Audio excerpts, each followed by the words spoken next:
What's up, everybody? It's Travis here from Travis.media. So many of you have expressed interest in learning to code in 2023.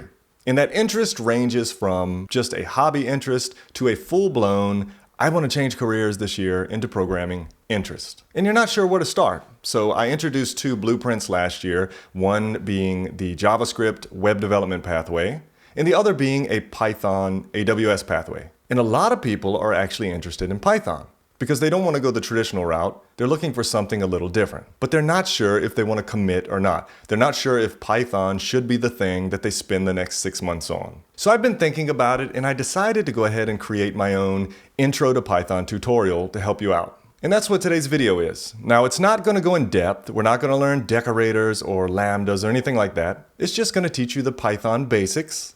It's going to give you challenges to allow you to learn and have fun. And then at the end, it's going to take everything and put it into one big project. So we're going to look at how to set everything up, how to set up Python. Then we're going to look at variables, conditionals, lists, loops, functions, and dictionaries. And at the end of each section, there's going to be challenges for you. And then at the end, we're going to put it all together into one big project. So if you're on the fence about Python, you're not sure you want to commit yet, and you just want an intro, or you're just interested in programming in general and want to see how it goes, this video is for you. By the end of it, you'll have a good idea whether you like programming or whether you like Python. So if you find this helpful at any point along the way, hit that thumbs up, consider subscribing, and let's get started learning Python. All right, so the first thing we want to do here is we want to install Python and set it up. And this is very easy to do. If you just go to python.org/downloads, it'll detect your operating system, whether Mac OS or Windows. And then just click on this Download Python button. Once you do that, you'll download the installer, and you'll run the installer, and you'll have Python. And to check that you have Python successfully installed on your machine, just open up your terminal. I'm using iTerm. You can use whatever default terminal is on your machine, but just type in Python 3 and hit enter, and you should see this. If you see this, then you've installed it correctly. Now this is the Python interpreter, or I think it's also called the REPL, R-E-P-L. But essentially here you can do all things Python. I can say 3 plus 4 and it'll show me 7. I can do 100 plus 300 and it'll show me 400. And actually I can go ahead and write an entire Python program here, but nobody does that in the terminal. So to exit out of this, just type in exit with parentheses and enter, and that'll get you out. Now, one thing I want to note that I don't really want to go into, I don't like to type in Python 3 all the time. I just like to type in Python. And the reason why you have to use Python 3, I think this is still the case, but computers are installed with Python 2.7 by default. So if you type in Python and hit enter, it's going to be the old version, 2.7, which is deprecated. So when you run this installer, it sets up the executable here as Python 3. So what I like to do, and again, I don't want to get into this, but in your ZSH configuration or your bash profile file, you add an alias. So for me, if I do vi.zshrc, and I scroll down to the bottom, you'll see this alias. It says alias Python equals Python 3. So every time I type in the word Python, it actually runs Python 3. So if you don't want to type Python 3 all the time, that's an option. Otherwise, just type Python 3 whenever you see me type Python. All right, so Python is installed, but like we said earlier, we don't want to use this interpreter for all of our Python work. We actually want to download a code editor. So go to your browser and type in Visual Studio Code and go to this link. It's code.visualstudio.com and click download and download it and install it because we'll be using this instead. Now, Visual Studio Code, it's a code editor. It's an IDE. It does IntelliSense. It has all these built-in extensions. It's really all you need for writing Python code. So don't shop around for anything else, just download this. And once you've downloaded it, open up this file in VSCode. So this file is called python_exercises.py. I actually haven't uploaded it yet because I'm just creating the video, but there'll be a link below to get this file. We'll be working through it. And you'll see that it ends in the .py that tells our computer that this is a Python file, and we'll be able to use that Python 3 to execute code within this file. So again, download this Python exercises file, the link will be in the description, and open it up in Visual Studio Code. And one thing to note about this file is that everything in it is commented out. You'll see that everything's green. It starts with this pound sign. This pound sign actually comments out code. And we use that to write instructions inside of code or some kind of note inside of code. So if I run this Python file now, no code will execute. It's all commented out. And I did that so that we can work together on these challenges and lessons. So if I were to uncomment this would be valid code. It would run, but we're going to leave it commented out. So when we work on variables, we're going to type in some stuff here. And when we work on challenge 1, we're actually going to type in stuff here and so forth. So that's just to explain what's going on. And then finally, the last thing you want to do before we get started is you want to go to this symbol, this extension symbol to the left, click on that and type in Python. We're going to download an extension that's going to help you type Python. It's going to make it much easier to do so. So it's the first one that'll come up. It's by Microsoft, and it installs a number of things: IntelliSense, linting, debugging, code formatting, refactoring, unit tests, and more. So it gives you a lot of kind of cheats when you're writing Python. It's going to help us out as we move forward. So you'll see this install button right here. I don't have it because I already have it installed, but just like these other extensions have an install button, this should have an install button as well. Just click that and install this extension. And that's it for introduction. Let's start learning Python. So the first thing we want to learn is variables and types. So in Python, we have a number of main types. So if I do the number 4, this is called an integer. 5 is an integer, 200 is an integer. It's basically just a whole number. Next, we have something called a string. And a string is just a character or a series of characters in between quotes.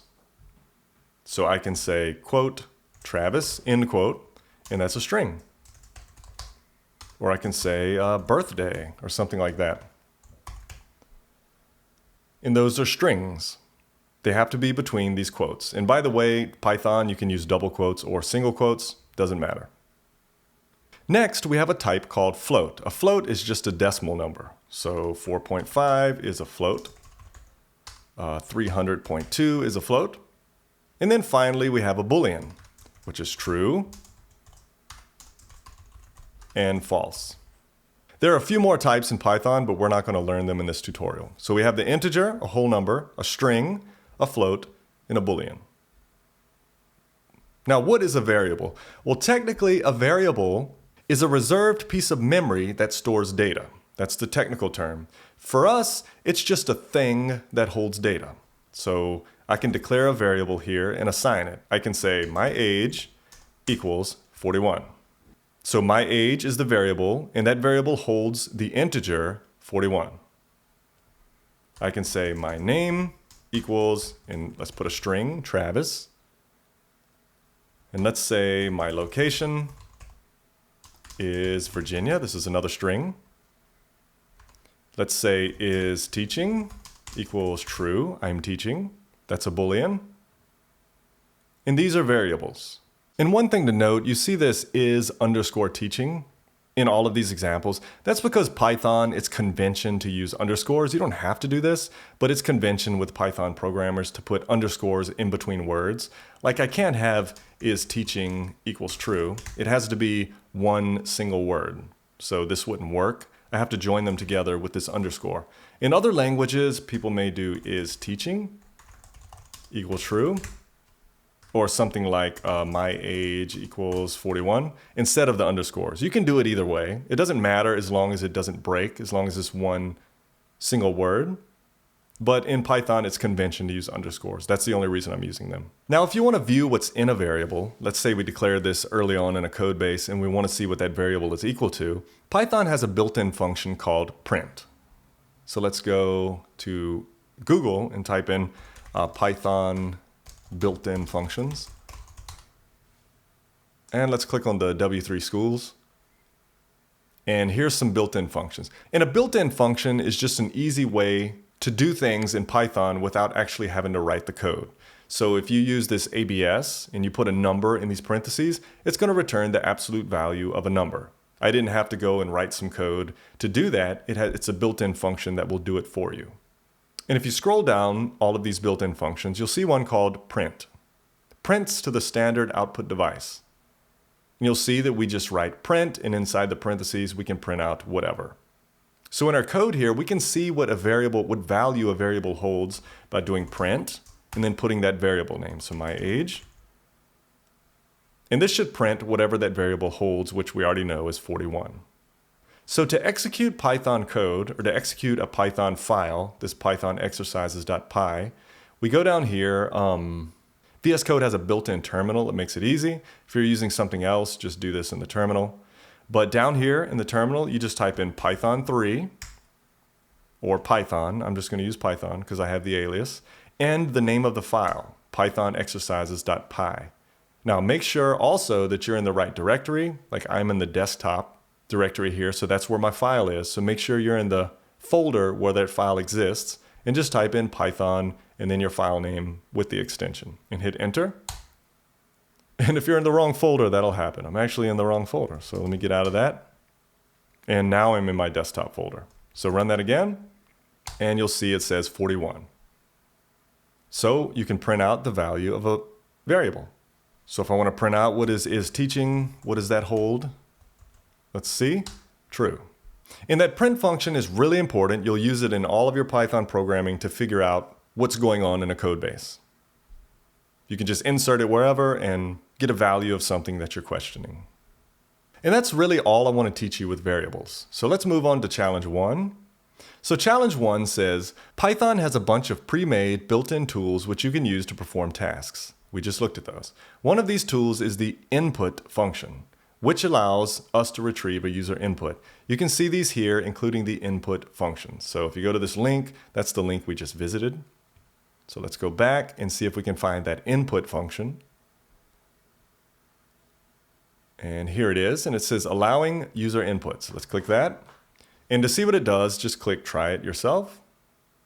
And let's examine this code. So the first thing it does, it prints enter your name. And you see that here, enter your name. We're just printing that. And then you see this cursor blinking, it's waiting for something. Well, in the next line, we have this input function. This input function accepts user input. So this cursor is going to sit here and wait for me to input some data. And once I input it, it's going to save that data into this X variable. Then finally, it's going to print out hello X. So if I it says enter your name. If I put Travis and hit enter, it's going to say hello Travis. So again, it prints enter your name. It asks for an input. Once you enter that input, it saves it in X, and then it prints out hello whatever you put for X. Now, what is this here? What is this hello plus X? Well, this is called string concatenation. It's adding two strings together.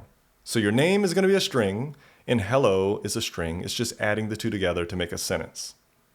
So I can come up here and actually say, print, let's say, hi, my name is, and I can do a plus to add on another string, and I'm going to say my name, this variable, which is going to be Travis, and then I could do plus and put some more quotes and say, and my location is another plus, and put my location, the my location variable. And now this should concatenate or add these strings together into one sentence. So let's run this. And yeah, hi, my name is Travis and my location is Virginia. That's all it's doing. It's called string concatenation. So make sure you read about that input function and try out the example to see how it works, which we just did. So for this challenge, use this input function to ask, what is your favorite color? So you're going to do a print, what is your favorite color? Save that response into a variable named myInput. Then print your favorite color is myInput. So if I typed in red as my favorite color, it will print out your favorite color is red. So give that a shot, pause this video, and then come back and see what the solution is, or to make sure that you got it right. So I'm actually going to comment these two out so they don't run when we do this. And down here where it says work out your solution, let's work through this. So the first thing we want to do is ask, what is your favorite color? So I can say print, what is your favorite color? And then save the response into a variable named myInput. So we can do myInput is going to be the variable equals input. That's going to pause the execution and wait for the user input, and it's going to save it into the myInput variable. And then finally, we want to print out this concatenation that says your favorite color is plus myInput. And just a note, make sure you put that space here so that you have a space in the actual sentence. So let's run this and try it out. What is your favorite color? Let's say green, and it should say your favorite color is green. So if you got that right, great. It was pretty easy, but I think if you found that easy, then you understand variables. So let's move on to number 2, which is conditional logic. So what is conditional logic? Well, conditional logic is simple. It's just if something is true, then do something. Else, do something else. It's zeros and ones. It's true and false. It's computer logic. It's the backbone of programming. So let me show you an example here in Python. So let's say we ask for user input again. So let's do my number equals input. And by the way, in these parentheses, we can actually ask the question. Enter a number. And then let's do some conditional logic. So let's say if my number is less than 5, so we have this less than symbol. If my number is less than 5, and then in Python to end this statement, you have to do a colon, hit enter to go to the next line, and see how this is indented? Python is very particular about indentation. You have to indent after these statements. So if my number is less than 5, hit enter, and you'll need to indent over. Since we installed that extension, it indents for us. But you'll have to remember this. In Python, you have to indent the next lines. So if my number is less than 5, let's print your number is less than 5. So let's save it and let's try this out. Let's run the file. It says enter a number. Let's do 3. And we get an error. So we get an error that says type error. The less than symbol is not supported between instances of string and int, or string and integer. Now, why did we get this? Well, Python is a dynamically typed language. You can't specifically say that a variable must be a string, or a variable must be an integer, or must be a Boolean. Python dynamically decides that for you based on its best guess. So you don't have to declare, like when I type my number, I don't have to declare that, hey, this must be an integer. Other languages you do, but Python's dynamically typed. It's going to guess for you. So what's happening here is we have an input with a string that says enter a number. And I punched in 3. Well, when it saves that 3 to this variable, it actually saves it as a string. It thinks that it's supposed to be a string. So let me comment this out. And you can tell that there's another built-in function in Python called type. You can get the type of a variable. So the type of my number. And let's just print this out just to show you. So print. And we're going to see what the type is when we put it in. So let's run it again. Enter a number, 3. And you'll see down here it says string. So Python guesses that you're putting in a string because you're asking it in a string. But we want it to actually be an integer. So the error happens because when you do this less than comparison, it's comparing your string with a number. Is this string less than 5? Is the string weather less than the number 5? You can't do that. That's why it's throwing an error. So in Python, what we do when we want to explicitly set a type is that we do something called typecasting. So if I go to Python typecasting, you'll see that we have these functions that we can convert one type into another type. So I can convert a string into an integer or an integer into a float. And to do that, I would just come up here, and when I ask for this input, I'm just going to wrap the whole thing in this integer function. And that's going to take whatever I put in and convert it into an integer. So that when we get down here, it says if the integer 3 is less than the integer 5. Hope that makes sense. So if you get this error, you get this type error in Python, you may need to convert your types to match the type you're comparing against. So now let's try it. And enter a number. I'm going to put 3. And it says your number's less than 5, which is true. Now what if I put in something greater than 5, like 9? Nothing happens. Why does nothing happen? Because we just have an if statement. It says if this number is less than 5, do something. It doesn't say to do anything else if this condition isn't met. So what we can do now is we can add an else statement. If my number is less than 5, print your number is less than 5. And then below it, we're going to say else, colon, and see how this is indented back over. And then on the next line, we'll indent again. Else, print, your number is greater than 5. So now let's try those again. So enter a number 3, your number is less than 5. Enter a number 7, your number is greater than 5. So that's true. Well, what if we want to check the number 5? So enter a number 5. It says your number is greater than 5 because that falls within that else statement. But that's not true. Because we entered 5, it should say your number equals 5. So instead of just doing an else if statement, we can do an if. This statement is true, do something. And then we can also do an else if another statement is true, do something. And then finally end with an else statement. So let me show you how that works. So instead of else here, we're going to do else if. But in Python, it actually spells it out elif. Elif, my number is greater than 5, colon, then print your number is greater than 5. And you can actually do as many elifs as you want. If you have like 15, 20 conditions to check, you can just elif all the way down the page. Elif, if this is true, elif this is true, elif this is true, all the way down the page. And it'll check all the conditions and bail out when it finds the right condition. So if my number is less than 5, print your number is less than 5. Elif, my number is greater than 5, then print your number is greater than 5. And then if it's neither one of those, we're going to do a final else that says print your number is 5.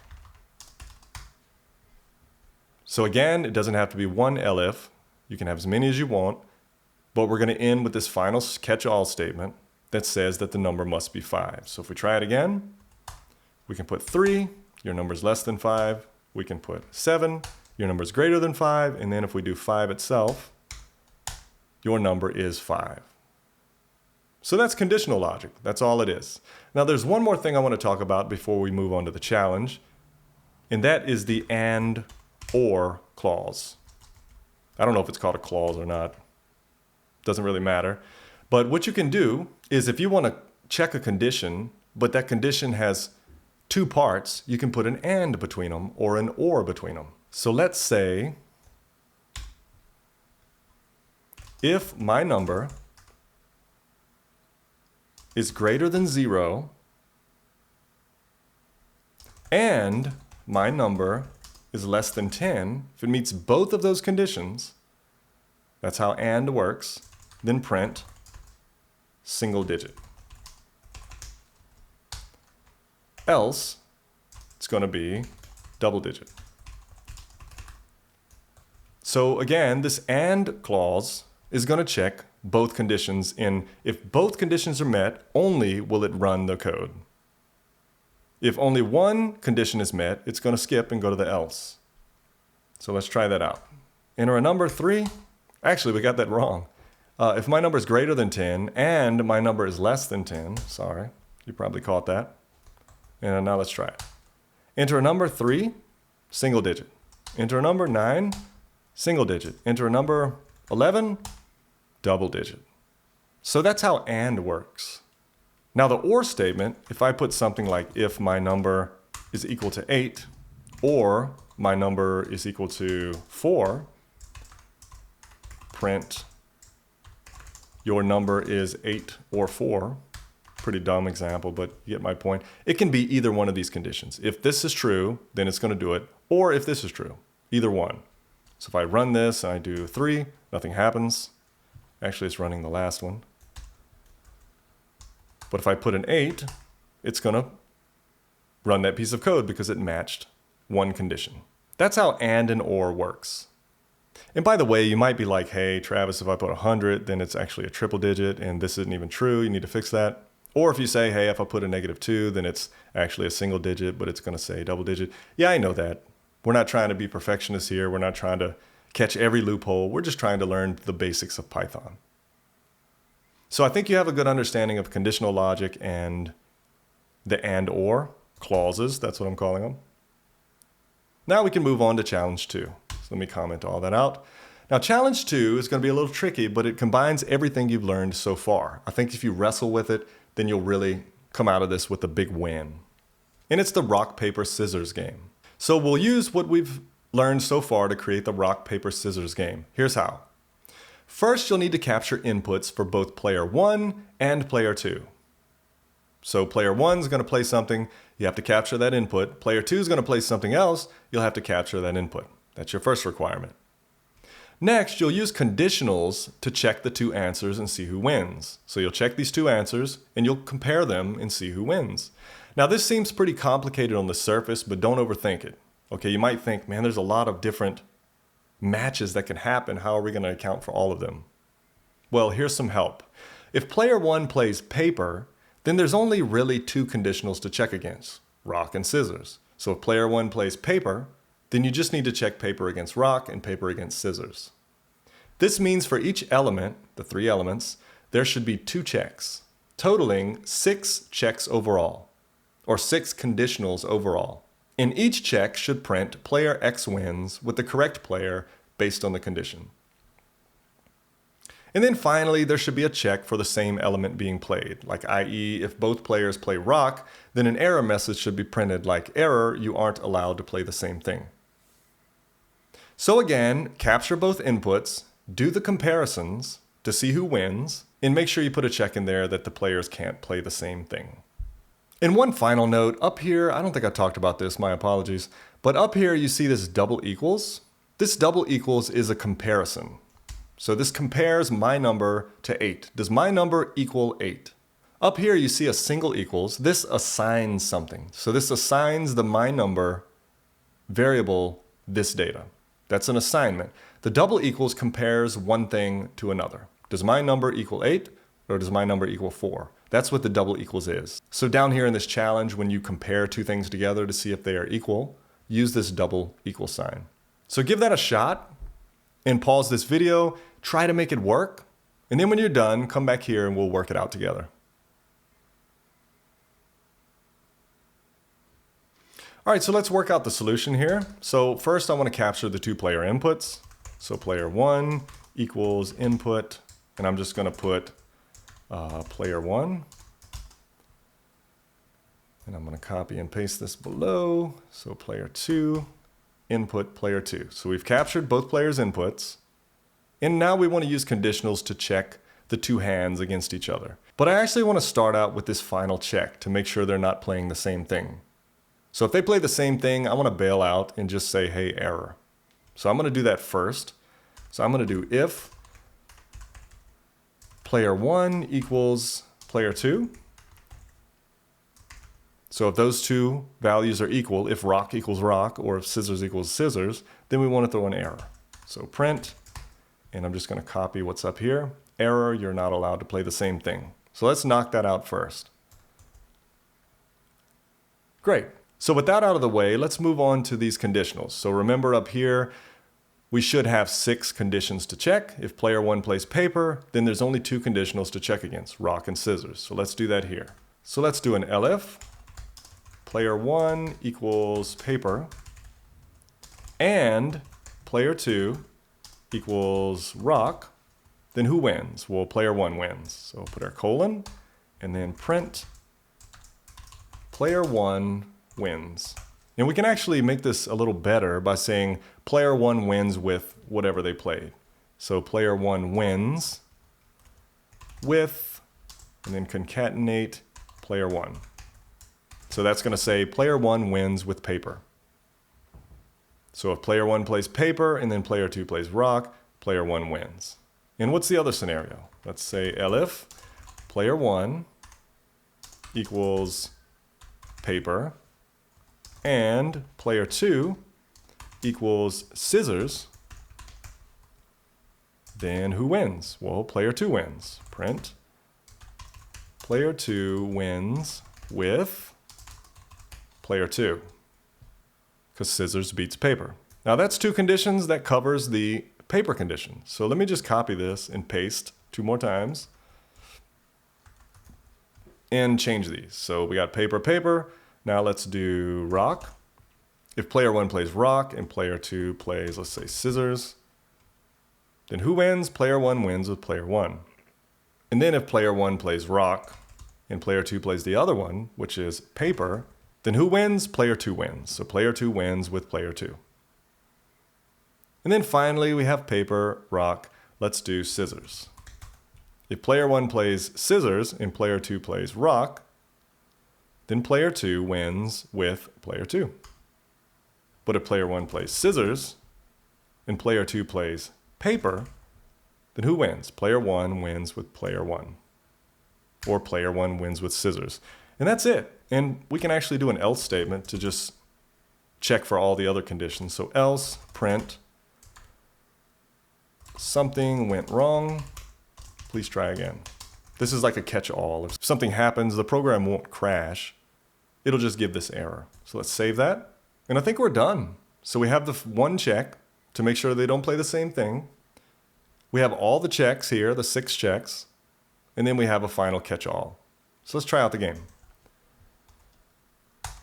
Player 1, let's say rock. And player 2, let's say scissors. And player 1 wins with rock. That's correct. Now let's say scissors. And then player 2 is rock. And player 2 wins with rock. So our program looks to be running fine. Now let's check the same conditions. So player 1, rock. Player 2, rock. Error, you aren't allowed to play the same thing. And then let's try this catch-all. Player 1, let's make up a word. Player 2, let's make up a word. And something went wrong. Please try again. And that's how I did it. There may be other ways to do this, but I hope that was a lot of fun for you. Now there are checks you would obviously want to put in place if this was a real game. Like you would want to make sure that they can only use these 3 options, paper, rock, and scissors, that they wouldn't type in something else here. Also, you'd probably want to take any capital words like capital R, rock, and lowercase it down here to check against like an uppercase word, and things like that. There's a lot more checks you would put in here on a real game, but that's not what we're doing today. And I think what we've accomplished is a lot. So with that all done, let's move on to section 3. So section 3 is lists, and I'm actually going to comment out this last game. Section 3 is list. What is a list in Python? Well, a list allows you to store many things into one variable. It's also called an array. And you create a list by typing out a variable, let's say birds equals, and then you do this bracket, and you put your items within the bracket. So we can say Robin is a bird, and that's a string, so you put it in quotes. And you can say bluebird, that's another bird, comma, and sparrow, and so forth. This is a list. So it's a single variable with 3 items in it. And they don't all have to be the same type. You can do things equals, and we'll do an integer, and a word, and a float, and a boolean. They can all be different in a list. Now, why do we use lists? Well, let's say we pulled a bunch of data from a database, like the top 10 books, or something like that, and we want to store it into a variable, something like this. This is a list. This is a list of books, and they're stored in this variable called books.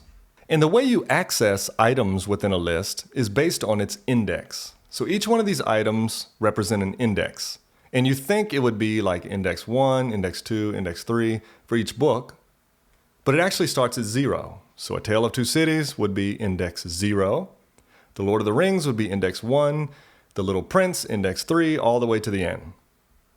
So if I wanted to grab The Lord of the Rings from this list, I can put books, and then in brackets, I can put its index. So we start at 0, 1. So it would be index 1. So I could put books 1, and let's print this out so you can see. Save it and run it, and you get The Lord of the Rings. That's how you access an index or an item within a list. We can also start at the end by doing negative. So instead of books 1, you can say -1, which represents the last one on the list. So books -1 should be The Hobbit. And so you have negative indices. And then with lists, you can add items, you can rearrange items, you can take items out. And to do that, again, Python has a lot of built-in methods. which are like functions, but are called on objects. Let's take a look at that. So if I type in Python list methods, go to this link at W3 Schools again, you'll see there's a number of built-in methods that you can manipulate lists or arrays. So you can append to it, which adds an item at the end of the list. You can count the items in a list. You can insert items. You can remove, you can reverse, or you can sort. So let's try to sort this list. Let's click on this built-in method. And by the way, functions you can call, like a print function. You just put the information inside of these parentheses, like print parentheses, and you put the information in there. With methods, you call a method on an object. So you always get this object, which is the list, dot whatever the method is. That's the only difference between a function and a method. So here's how it's used. Cars, we have 3 cars here. And to sort these alphabetically, we just call cars.sort. So to sort these books, let's erase this. We do books.sort, parentheses, to sort the books alphabetically. Now let's print out the books and see what we have. So let's print this. A Tale of Two Cities, AAHT. Yeah, so these sorted alphabetically by just using that method. Let's go back and try something else. Let's try to insert a book at the specified position. Here's the list, and we're calling list.insert.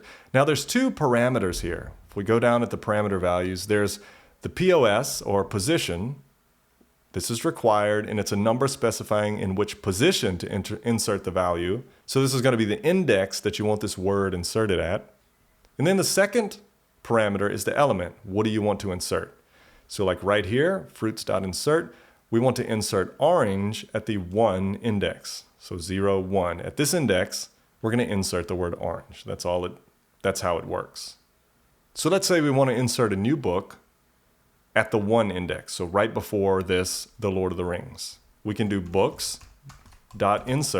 And then inside of this, what's the position? The position is index 1. And we want to insert, let's say, David Copperfield. So now when we print out books, it should have that as the 1 index. So let's print that. Tale of Two Cities, David Copperfield had inserted that, and it moved everything back an index. So The Lord of the Rings is now in position 2 instead of 1. That's all insert does. And you can play around with these methods. They're real fun. And we'll be using a new one in the challenge. Now the final thing I want to show you are slices. So you can slice out a number of items from a list. So I can say I want these 3 to be sliced out of this list. To do that, I can go books, and in these brackets, I'm going to put the slice that I want. So I want to start at index 1. So I want these 3, right? So I'm going to start at index 1, and I'm going to put a colon, and I'm going to slice through. So we have 1, 2, 3. So I'm going to slice to 3 because we want to get these 3 books. So 1 through 3, that's basically what this says. But the last number is not inclusive. So it's not going to include the 1 at 3. So we actually have to go up 1 more. Books 1 through 4. And let's say this is a variable. Let's do books slice equals books 1 through 3, 1 through 4. And let's print that out. Book slice, and let's see if we got those 3 books. Great, The Lord of the Rings, The Little Prince, Harry Potter, and The Sorcerer's Stone. That's how you slice items out of a list. Now let's say I wanted to get all but the first one. You can actually do books, and you can put 1, we're starting at 1, and then leave this one blank. That slices all the way through the end. So if we run this, we'll just be missing the first one. And then finally, I can slice from the end. Like if I want to get the last 3, I can start at the negative indices. So -1, -2, -3. So we're going to start with -3. And we're going to slice to the end. So you think I would just put -1 to go to the end. But again, it's not inclusive. So I have to go beyond that. But we can't put a 0 because that's this one. So you can do like we just did and just leave this part blank. And it's going to slice to the end. So -3, which is this one, through the end. So let's try that out. And we got the final 3. And that's slicing. Slicing is just saying from this spot to this spot, slice that out of the list. So now let's move on to the challenge. I think you have all the tools you need to pass this. And let's see what it says. Challenge 3, lists. Find the solutions using this list. So we have a list of birds, and we have 6 questions. How do you do something to this list? So give that a shot, pause the video, solve these, and then come back and we'll work it out together. All right, so the first one says save bluebird in a variable. So down here, we're gonna go bluebird equals birds, and where is it at in this list? It is at index 1. So robin is 0, bluebird is 1, and we can access it by putting birds in this 1 in brackets. And I can print it to be sure. And run this. And let me comment out this print above. And try it again. And there we have it, bluebird. Great. Next one says save cardinal in a variable. I'm just going to, so let's do that. So cardinal, so birds, and where's cardinal at? 0, 1, 2, index 3. So hopefully you got birds 3 for your answer. Number 3 says insert woodpecker directly behind the sparrow in the list. So where's sparrow, robin, bluebird, sparrow? So sparrow is at 0, 1, 2. So if we insert it at 2, it's going to insert before. So we need to actually insert it in position 3. So before the cardinal, because we want it to show up directly behind sparrow in the list. So if you remember your built-in method, you can say birds.insert, and then at position 3, and we want the word woodpecker. And let's print out birds to see that that worked. So we have robin, bluebird, sparrow, woodpecker. Great. And I'm going to comment that out. Now reverse the birds list and print it out. How do we reverse? Well, in our methods, there's a reverse method. And you just call reverse on the list. So fruits or the list dot reverse. That's all. So down here, birds dot reverse. And let's print out birds to see that we got it right. And there they are, cardinal, sparrow, bluebird, robin, the list reversed. Number 5 says, save the first 2 birds only into a new variable called 2birds.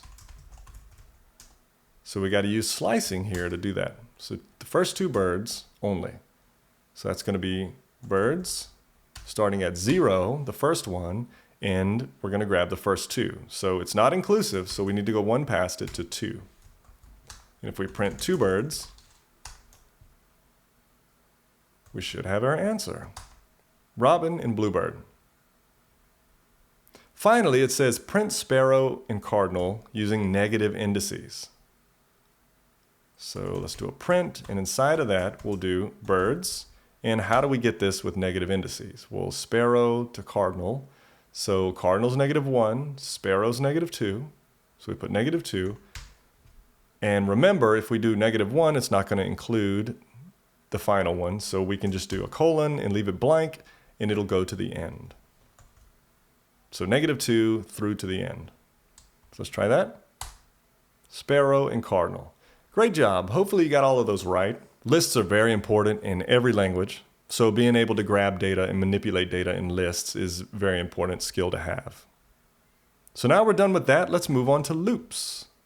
Loops do exactly what it says. It loops through something and manipulates the values in that something. So in this example, we have a list of items. We can loop through it and say steak. So the first loop is going to say steak. We can do something to that value. The second loop around, it's going to do apple and do something to that value. It's going to loop through bread. It's going to loop through butter. It's going to loop through pineapple. And then the loop stops. So a loop, that's all it does, is it just loops through something. In this case, it loops through a list of items. Now there are 2 types of loops. There's a for loop and a while loop. Right, a for loop and a while loop. We're going to look at both of these now. Now a for loop is like what we just stated with the list. You loop through a list, and each item in that list you're going to manipulate in some way. So here's an example. Let's do numbers equals, and let's do 0, 1, 2, 3, 4, 5, 6. So here we have a list of numbers, 0 through 6. Now let's say we want to loop through this list of numbers and multiply each number by 2. To do that, we create a for loop. And in Python, a for loop goes like this. For number in numbers, colon. So what's going on here? Well, numbers is our list. This word number can be anything. It can be, I can put chicken wing if I want, for chicken wing in numbers. It doesn't matter. This is going to represent each value as we're looping through this. So each loop that we do, this is going to represent whatever that value is in that loop. But it's convention to do the singular for number in numbers, or you can do for num in numbers, something like that. But the singular is convention. For number in numbers, the numbers being the list. So what do we want to do? We want to multiply the number each time by 2. So we can say number equals, we're reassigning that number. Number equals number times 2. We're multiplying number times 2 and resaving it in that number variable. And then we're just going to print the number. So we're going to loop through. So the first time, 0 times 2, we're going to print 0. The second time, 1 times 2, we're going to print 2. The third time around, and it's going to go in this loop until it's done with all of these values. So let's run it and see. And there it is. It says 0, 2, 4, 6, 8, 10, 12. And then stops. Our loop is finished. That is a for loop. And for loops are used a lot in lists, like we've shown here. Now, what is a while loop? A while loop sets a condition and continues to loop until that condition is no longer met. So here's an example. Let's say we have a counter, and that's equal to 0. With a while loop, we can say while counter is less than 10, so it's going to loop until this counter variable is less than 10, and on each iteration, we're going to do counter equals counter plus 1. So we're going to add 1 to the counter every time we loop. And when this gets up to 10, it's not going to meet this condition anymore, and it's going to stop the loop. So down here, we can do print counter. And let's try this out. So run the file, and you get, well, let's stop this loop up here first. Let's run the file, and you get 1 through 10. Now, why did we get the number 10? Well, on the first run, it's going to say while 0 is less than 10, it's going to add 1 to it, so counter's now 1, it's going to print 1. So on the final go, it's going to say while 9 is less than 10, which is true, and then it's going to add 1 to it and make 10 and print 10. And it's just because the condition runs before this counter happens. But that's how a while loop works. There's a condition, and it runs until the condition's met. And that's the very basics on loops. So let's move on to the challenge and see how we've done. So let's scroll down. All right. So here's the challenge. So you have this list of items: steak, apple, bread, butter, and pineapple. In the first challenge, it says, write a for loop that loops through the above list and prints item is a fruit or item is not a fruit, depending on whether it is or not. Note that it should not say item, but the name of the fruit. So on the first go, it should say steak is not a fruit. On the next loop, it should say apple is a fruit. And then on the next loop, it should say bread is not a fruit, and so forth. So try that out. Create a for loop, loop through this list, and list whether that item is or isn't a fruit. And then second, you're going to write a while loop, starting with the counter equals 1, then multiplies 2 to your counter, prints the counter, but breaks the loop after the counter reaches 1,000. That's your while loop. So try those two out, pause the video, see if you get them right, and then come back and we'll look at it together. All right, hopefully that wasn't too hard. Let's try challenge number 1. So write a for loop that loops through this list. So let's say for item in items. And what do we want to do? We want to print item is a fruit or item is not a fruit, depending on whether it is or not. So how do we know if it's a fruit or not? Well, we can look at the list and we can say apple and pineapple are the only 2 fruits. So we can put a condition in here. If item equals apple, or we do an or statement here, or if item equals pineapple, then we're going to print out item and then concatenate is a fruit. Else, it's obviously not going to be a fruit, so we can say else print item plus is not a fruit. And that's all it is to it. We're checking, hey, if it's apple or if it's pineapple, it's going to be a fruit. Else, it's not a fruit. So let's try that out. And we still have some printing going on up here. Let me comment this out so it doesn't show up. And save it, and let's run it again. So steak is not a fruit, apple is a fruit, bread is not a fruit, butter is not a fruit, pineapple is a fruit. Good job. Now number 2 says write a while loop starting with counter equals 1, then multiplies 2 to your counter, prints the counter, but breaks the loop after the counter reaches 1000.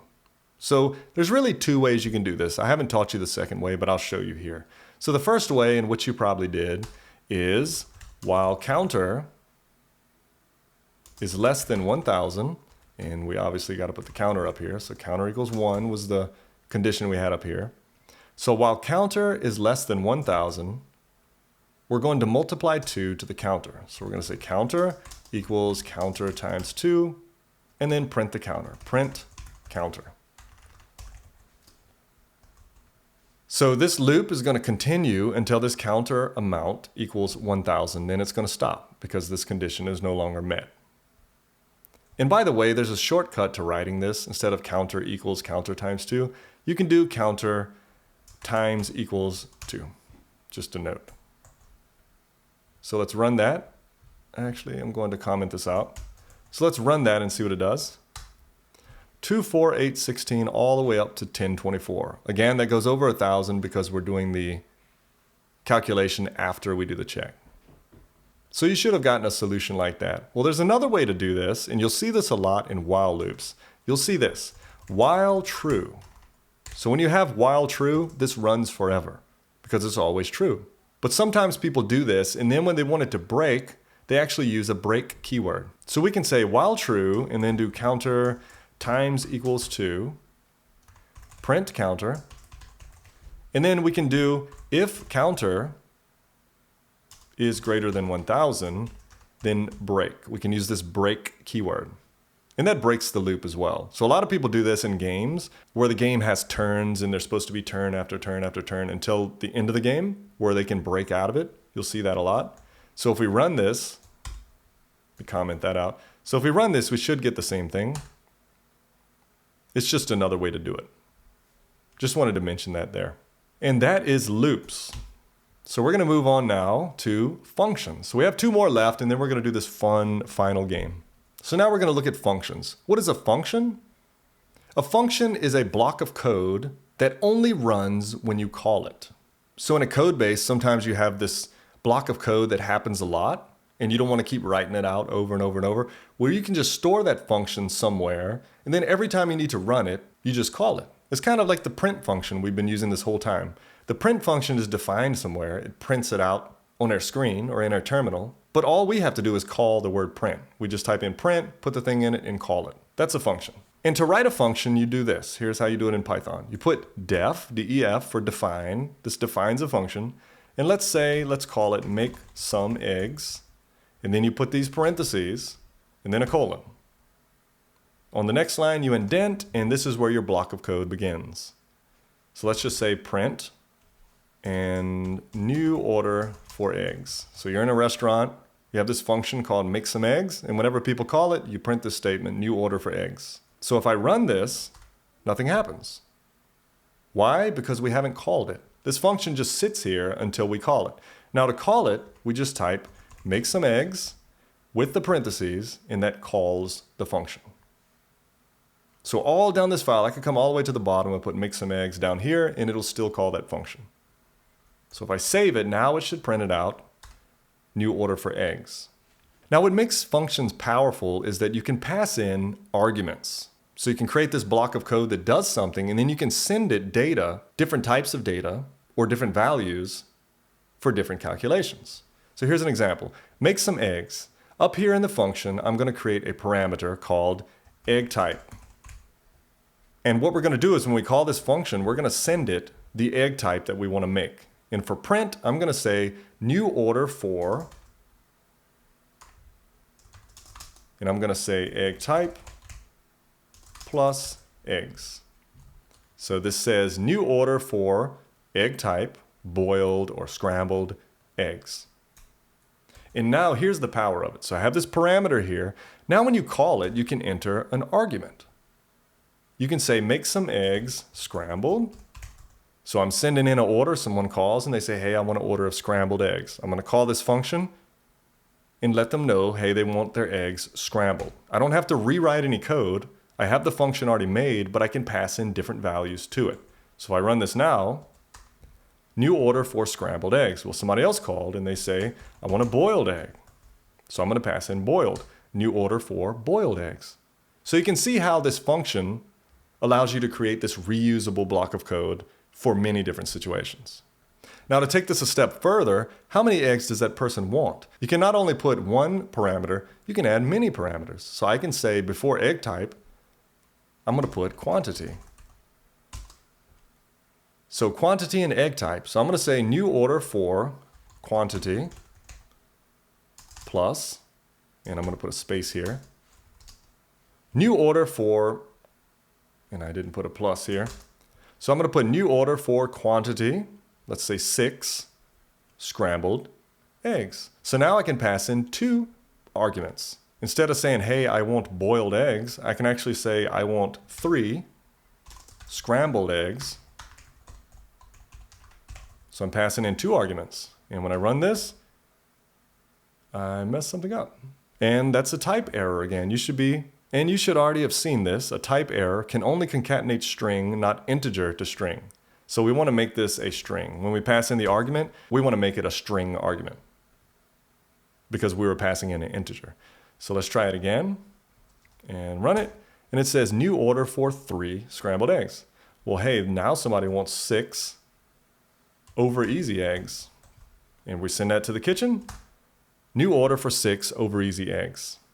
So again, just to recap, a function allows us to reuse a block of code, and it only works when we call it. Now the power of that is we can set these parameters that we can pass into the function so that when we call it, we can add in the data that we need.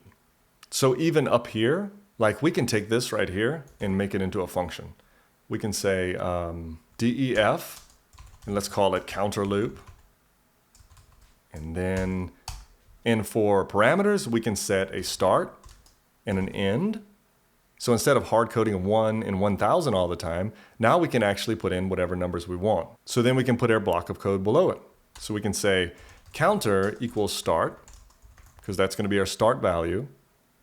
And we'll do our while loop. So while counter is less than end, so this is going to be our ending number that stops the loop. And then we can do our calculation here, which is multiply by 2 and print it out. And we need to indent that over. We just erase that. And hey, let's call it counter loop. If we pass in our values from earlier, which was 1 and 1000, starting at 1 going to 1000, we should get the same as we saw. Let me comment that out. So now let's run it, and we should get 2 all the way through 1024. But now, since it's a function, we can start anywhere. I can start with the number 50, and I can go to 2500. And I can run the same thing. Boom, 100, 200, all the way to 3200. So we're not stuck with hard-coded numbers. We have this block of code that we can feed in different values to. That's what a function does. So now let's move on to the challenge. So challenge 5 is write a function that takes a list of numbers and prints a new list with only the numbers that are less than 10 in it. So this is going to challenge you with everything we've learned so far. You're going to have conditionals, you're going to have a list, you're going to have variables, and now the function. So I've created the function for you here, def under 10 list. You're going to pass in as a parameter here a list of numbers. So you're going to work out your solution under this, and then you're going to call it down here. And here's a list that I provided for you to pass in. So again, it's going to take this list of numbers. It's going to print a new list with only the numbers less than 10 in it. Oh, and by the way, you got to use some list manipulation too, some built-in list methods here to add to a list. So try that out, pause the video, and then come back and we'll work through it together. All right, so let's work this out. Let me uncomment this and erase this part of it. And what do we want to do? We want to take a list of numbers and print a new list. So let's call this new numbers. And it's going to be a new list, so let's make it empty. And you can do that by putting brackets for an empty list. And then you want to print a new list with only the numbers less than 10 in it. So I want to do a loop here. And in that loop, I want to have a condition that checks for numbers less than 10 only. So I can say for number in list of numbers. And I can say if number is less than 10, then I want to add it to that list. Now, how do we add to the list? Well, the fastest way to do it is to use a method called append. So append adds an element at the end of a list. You don't have to say at this specific position add it. It just adds it to the end of the list. So every time we add one, it just puts it on at the end of the list after the one we just added. And if you click this, it gives you an example. Here's a list. We want to append orange to this list, so we just do fruits.append orange. Should be pretty simple. So if number is less than 10, we can do new numbers.append number. And then finally, and when a loop happens, it continues looping until it's done. So under this, we can come back under the loop and now print the new numbers list. And see how this indentation happens? For number of lists, for number in list of numbers, and then it indents over this if statement, and then it indents over this appending. So that's how Python works. And then after this loop is over, we want to wait till that finishes. We don't want to put it inside of the loop. We're going to indent it all the way back over and then print the new numbers list. So let's try that out. Run this and we get 1, 3, 9, 6. So 1, 3, 9, and 6. That's correct. If we add another one, 2, and add an 8, let's see if those two are added. Yep, 1, 3, 9, 6, 2, 8. Hopefully you got that right. And if you did, you've really comprehended everything we've done so far. Good job. So let me comment that out, and let's move to the final section called Dictionaries. Now to explain dictionaries, let me show you something. If I have a list called teacher, and I put Travis, and then I put 41, and then I put Virginia, and I put true, and then I put 1981. You don't really know what these values are describing. You may know this is my first name, my age, and where I live, but what does true describe? Like what's true about this teacher? Or what is 1981? You'll probably assume birth date. But what if there's some other stuff like false, and then 12 or something? A list can have data, but it doesn't describe what those values are. Hope that makes sense.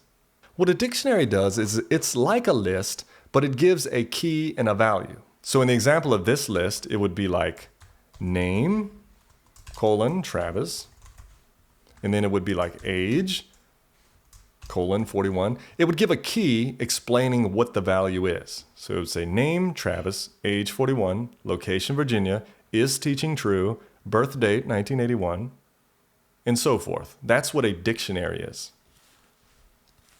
So again, a list just holds values. A dictionary actually holds values, but it holds the keys for those values as well. So something like this. Teacher, name is Travis, age is 21. Well, that's not true. 41. Language, Python, is teaching true. So yeah, up here, if it just said Python, you'd be like, well, what does that mean? What does that describe? Well, a dictionary gives keys to describe values. And you'll note here that instead of square brackets, you have curly brackets. You have your key, you have your value, which your value can be any type, and then they're all separated by commas. And to access a value in this dictionary, I can say teacher, and then in square brackets, I can say name.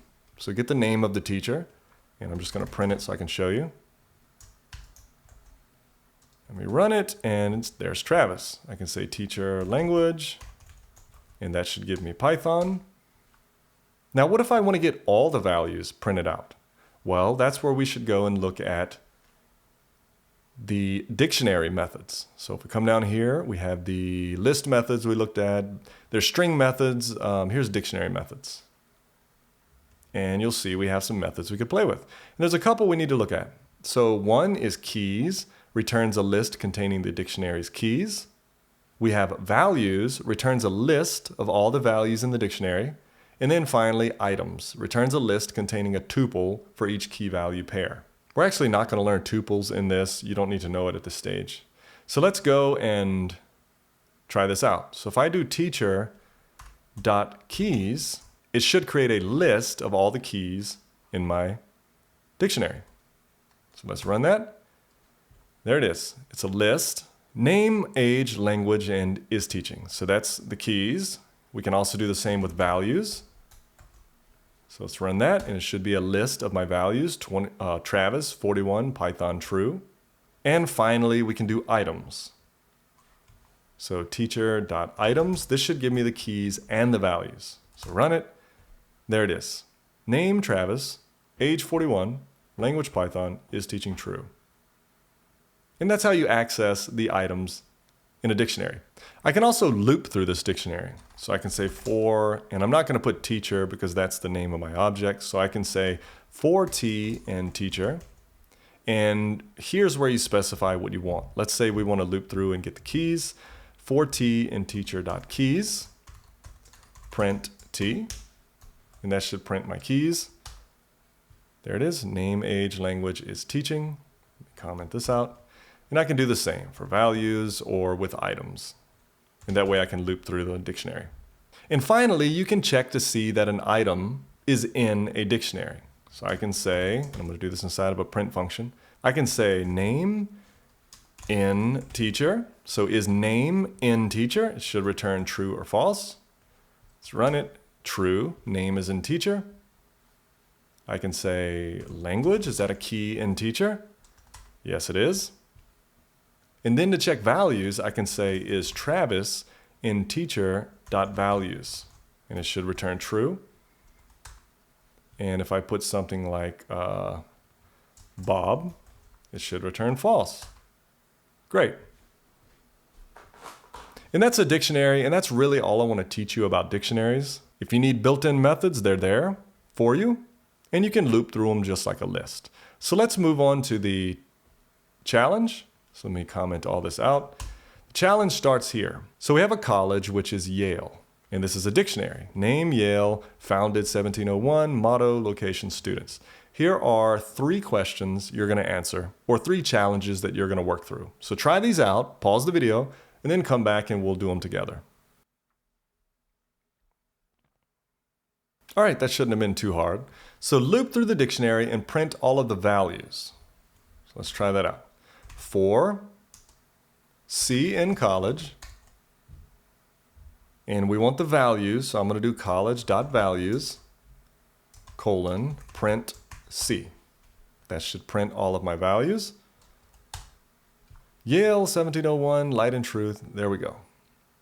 So that's how you do that one. Next, loop through dictionary and print all the keys and values. So we're going to loop through it again. For C in college dot, and what do you use here? You use items. Print C. Let's run that. And there's all of our keys and values. And then finally, let me comment these out so they don't show up. And then finally it says print the founded year of the college. So print college, not dot. We need a bracket. And in this, we're going to put founded. And I'm going to type founded. And this should print the founded year of the college. So run this. And 1701. Hopefully you got those right. They weren't too hard. And that's it. That was a lot of theory, a lot of small challenges just to get you used to typing Python. Now comes the moment of truth. Now we're going to do a final project called Password Checker.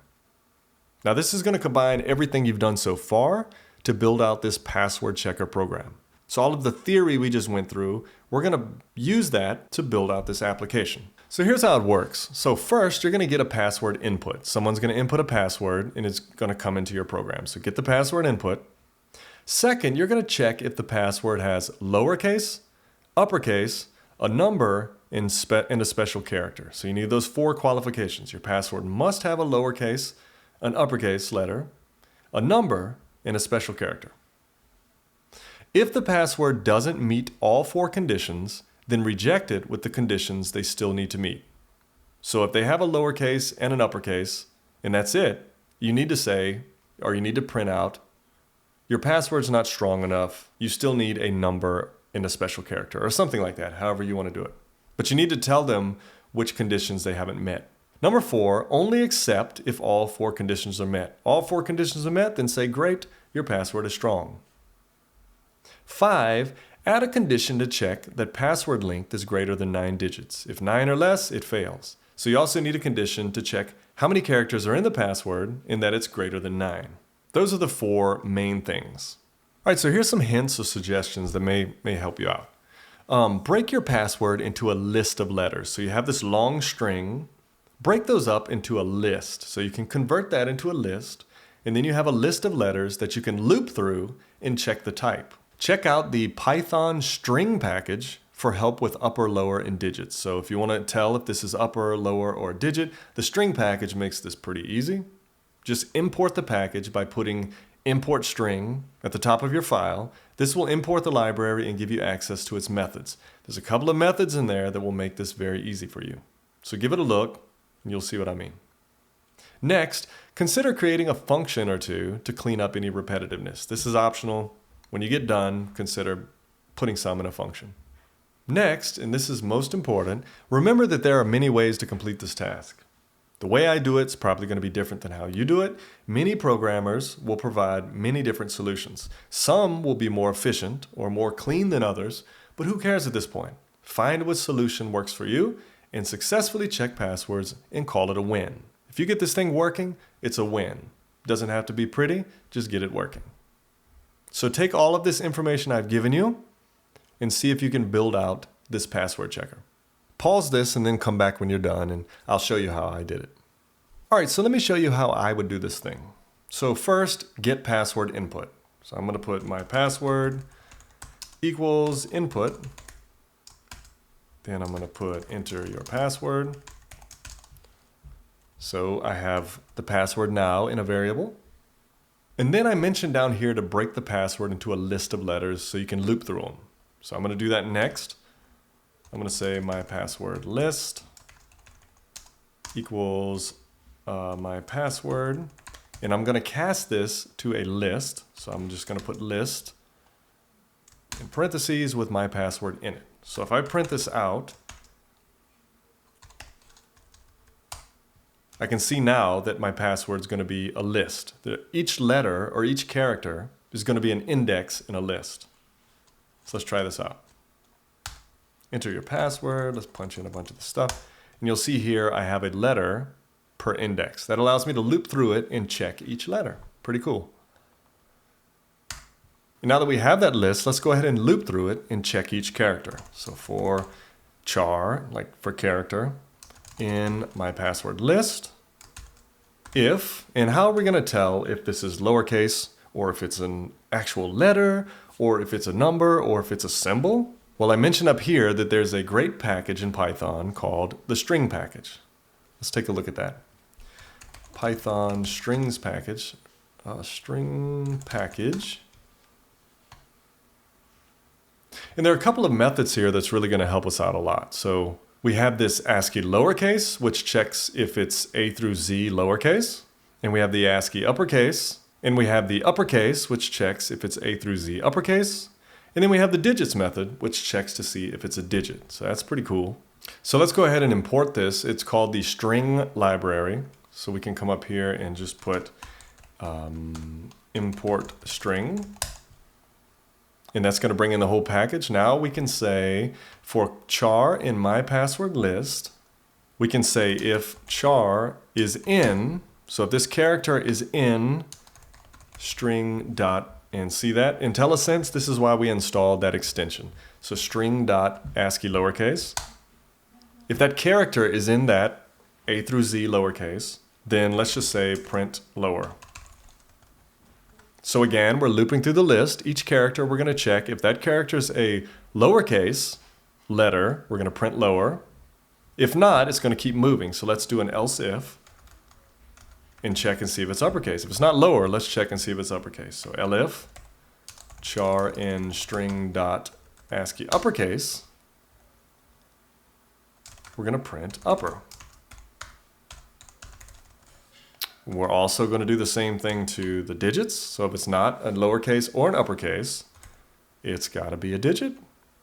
Char in string dot digits, print digit. And then finally, if it's not a letter and it's not a number, it's got to be a special character. So we're just going to put a final else, print special character. And see, we're not writing this whole thing up front. We're writing a little bit at a time and just printing things to make sure that we have things right. So let's try this out. Let's see if we get a bunch of prints here. So let's say lower, lower, upper, upper, 2 numbers and 2 symbols. Lower, lower, upper, upper, digit, digit, special character. Yeah. Now this is working great, but we don't really want it to print out. That's not what we're looking to do. If there's one lowercase letter, then we've satisfied that condition. There doesn't need to be any more. If there's one uppercase, that's great. There doesn't need to be any more. But there needs to be one of each of these. So if there's one lowercase, I should be able to strike off that condition. If there's one uppercase, I should be able also to strike that out. So the way I'm going to handle this, I'm just going to create a list called qualifications, and I'm going to put 4 things in it. So I'm going to create a list, and I'm going to put lowercase, uppercase, digits, and special characters. And what I'm going to do is each time I meet one of these conditions, I'm just going to take that condition out of the list. And then when the whole thing is done, only the conditions that haven't been met are going to be in the list. That's how I can handle it. There's other ways you can do it. That's how I'm going to do it. So instead of print here, I'm actually going to remove the lowercase word out of this list. And to do that, I need to use the Python list methods. And how do I remove one from a list? Remove. So that should be list.remove, the item that I want to remove. So I can go qualifications.remove lowercase. And then I'm going to do the same for the others.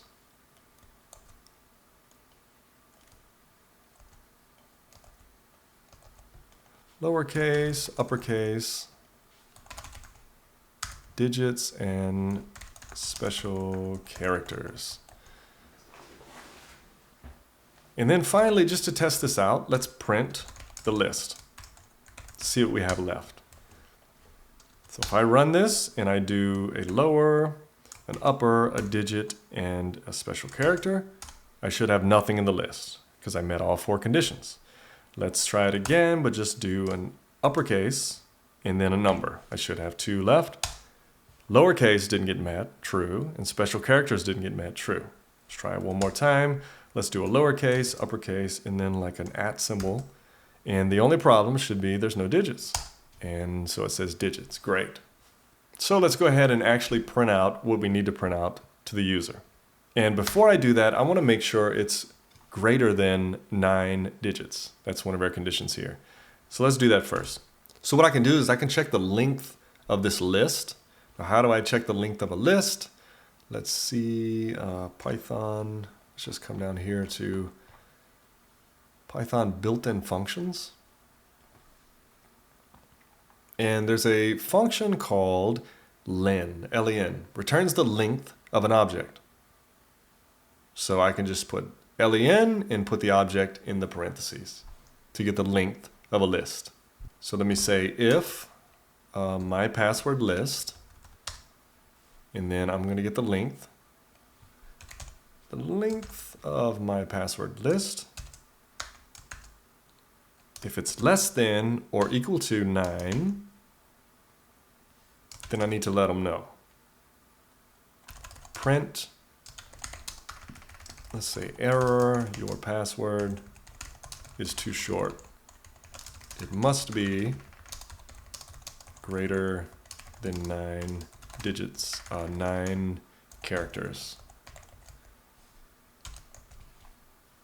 So let's check that out. Let's run it again and type in just a couple things. So we got an error. It says value error, list.remove x. X is not in list, and the error was with lowercase. So I think the issue is once we hit the first lowercase letter and it removes this from the list, then when another lowercase happens and we try to remove it, that lowercase is no longer in the list because it's gone. We removed it. So we have to put a check. We not only have to check if it's lowercase, but we have to check that this list actually has lowercase still in it. So if we have a password of AAA, once we check this first one, it's going to remove lowercase out of the list. And then we get to the next letter, it's lowercase, and it's going to match this conditional, but lowercase is no longer in the list. So when it tries to remove it, it's going to say, hey, wait, that's not even there, and it's going to throw an error because we already removed it. So we want to put another check in there to make sure that that qualification is actually in the list so it doesn't throw an error. And we can do that by adding another if statement. So if this is true, like the character is in the lowercase, we need to then also check to make sure lowercase hasn't been removed from the qualifications. And I actually need to put that back in qualifications. So we can do that by putting another if statement here. If that character is lowercase, if lowercase in qualifications, then only we can remove it. And we need to do that for each one. So this one, if uppercase is there, then we can remove it. If it's not there, we don't want to remove it. We've already removed it. If digits, and then finally, if special characters, then and make sure you get your indents right. So that's all we're doing. We're checking for if it's lowercase, but then we have to also check that that's still in the qualifications list. So we don't throw an error when it tries to remove something that's not even there. So let me save that and let's try it again. Let's try a password that's under 9 digits. And it says your password is too short. It must be greater than 9 characters. Let's try something with 10. Good. Awesome. So we have that check in there. Now we need to actually put the print statement that lets the person know whether you passed or failed. Then we can do that by saying, and if we think about it, if this qualifications is not empty, then there's still some qualification they didn't meet. So we can check, hey, if this is not empty, then we need to tell them which ones they didn't meet. And what we can do is we can say if length of qualifications is not equal to, I don't think you've seen that yet. We've shown the two equals to show equal to. Not equal to is exclamation mark equals. So if the qualifications length is not equal to 0, then we still have an issue. So that's where we want to alert them what else they need to do. Let's do a print statement and say your password is not strong enough. The following requirements are not met. And here's where we need to list which ones are still left in the list. Now, how do we do that? Because this is a string. We can't just print the list. We can't concatenate that with a string. So we actually need to look at some string methods and see if there's some way we can make that list into a comma-separated string. So let's go down to Python string methods. And there's a method called join. Right here. Converts the elements of an iterable into a string. So here's the example they give, and it's of a tuple, which we didn't get into in this tutorial. But imagine that this is a list. Both are iterable, so it doesn't matter. Imagine this is a list. What we need to do is we need to specify what we want it to be separated by. So if you look at their example, let's check this out. They used a pound symbol. So they're going to take this list and they're going to combine the names with this pound symbol. So John, pound, Peter, pound, Vicky. What we can do is we can put instead a comma with a space and hit run, and we get a comma separated list. So this is what we want to do here. Air separator dot join and then the list. Let's try that out. So let's do plus, and then let's put a comma with a space after it. Dot join, and then we're joining qualifications. Let's try that out. Let's run it, and let's not meet all the conditions. So 3, 2 capital letters. So we did get the error that it was too short, and then your password's not strong enough. The following requirements are not met. Lowercase, special characters. Great. So it gives us the error that the password's too short. Good. And then it says your password's not strong enough. The following requirements are not met. Lowercase and special characters. So that's working. And it looks good to me. Now there's one more problem. What if it matches all the requirements? Imagine there's a lowercase, uppercase, number, some special characters, and it's over 9 characters. Nothing happens. We forgot to put that in there.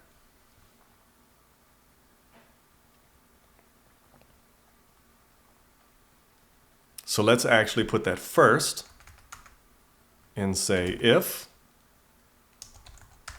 the length of qualifications is equal to 0 and, let me just copy this, the length is greater than 9, then print your password is strong. Good job. And save it. Now let's try this out in all 3 scenarios. So enter your password. Let's try a good one.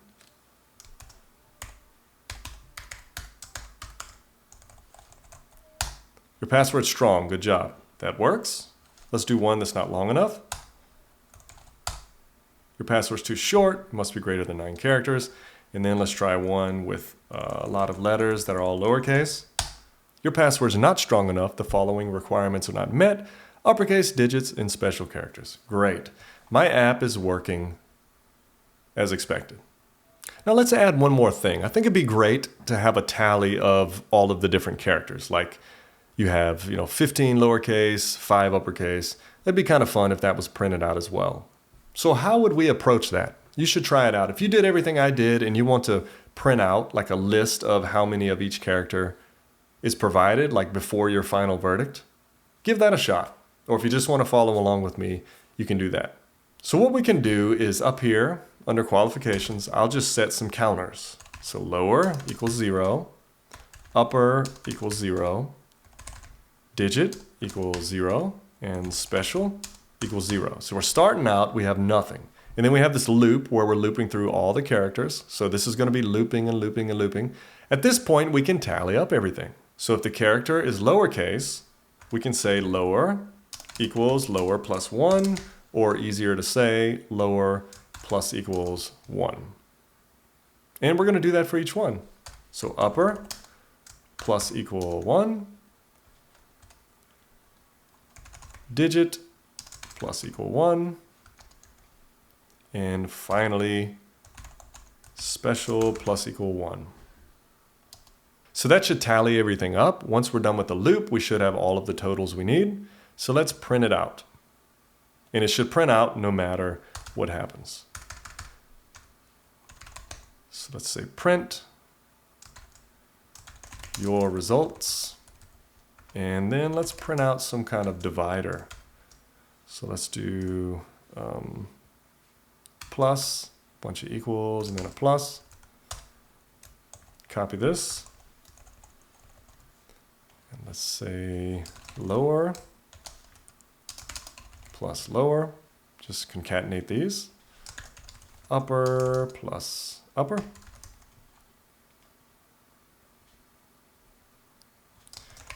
Digits plus digit.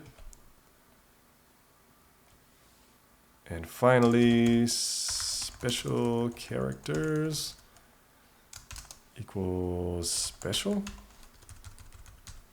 Sorry, plus special.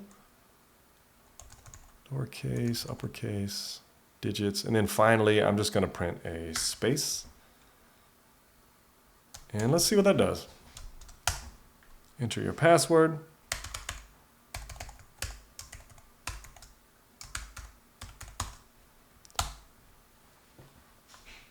And we have an error with the lowercase. And can only concatenate string, not int. So what we're going to do is we're going to cast these to strings. str and parentheses around it. That's all we do. Let me just do some copy and pasting.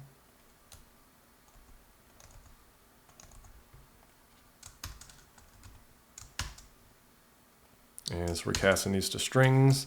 Save it and let's try again. Let's try that, a little bit of everything. And your results, lowercase 4, which is right, uppercase 7, and we need a space there. That's not good. And we need one there too. Uppercase 7, digits 5, and special characters 6. Let's try it again with the new formatting. Let's see, 1, 2, 3, 4, lowercase, 4 uppercase, 4 digits, and 4 special characters. We should have 4 of each. 4, 4, 4, 4. Your password is strong. Good job. Awesome. Hopefully that was a lot of fun and that you got a good, simple taste of Python. Of course, there's more to learn. There's deeper you can go. But I think you have the fundamentals and everything you need to have fun with it. Thank you for watching. I'll see you in the next video.